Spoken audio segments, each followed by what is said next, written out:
এই যে তোমাদেরকে বলছি, যারা ভাবছো আমি উনুনে রান্না করছি, ফেসবুকে কাজ করছি, ভিডিও ফটো ভিউজ পাওয়ার জন্য বা নাম কেনানোর জন্য উনুনে রান্না করে তোমাদের সাথে শেয়ার করছি, তারা কিন্তু একদমই ভুল ভাবছো।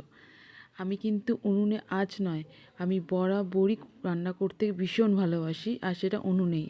আর আর যদি হয় সেটা শিলনোড়ায় বেটে মশলায়। তাড়াহুড়োর চক্করে এখন হয়ে ওঠে না সব সময়, কিন্তু যতটা পারি চেষ্টা করি যে মন দিয়ে রান্নাটা করার, কারণ রান্নাটাকে আমি ভীষণ ভালোবাসি।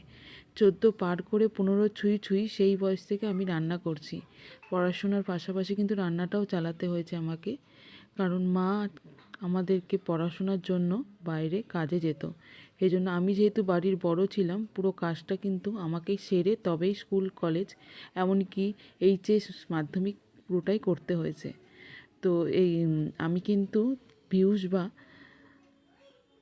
তোমাদের সিম্প্যাথি পাওয়ার জন্য আমি ভিডিও বা করি না, ভিডিও বা ছবি ছাড়ি না। তো যারা ভাবছো সেটা কিন্তু ভুল। আমি কিন্তু বরাবর রান্নাটাকে খুব একটা আর্ট হিসাবে নিই, আর আমি এটা ভীষণ ভালোবাসি করতে। ঠিক আছে? তো চলো, অনেক কথা বললাম, অনেকের মনের যে ধারণা আছে সেই জন্যই আমি আজকে ক্লিয়ার করে দিলাম। সবাই ভালো থেকো, সুস্থ থেকো, দেখা হচ্ছে নতুন একটা ভিডিওতে। টাটা।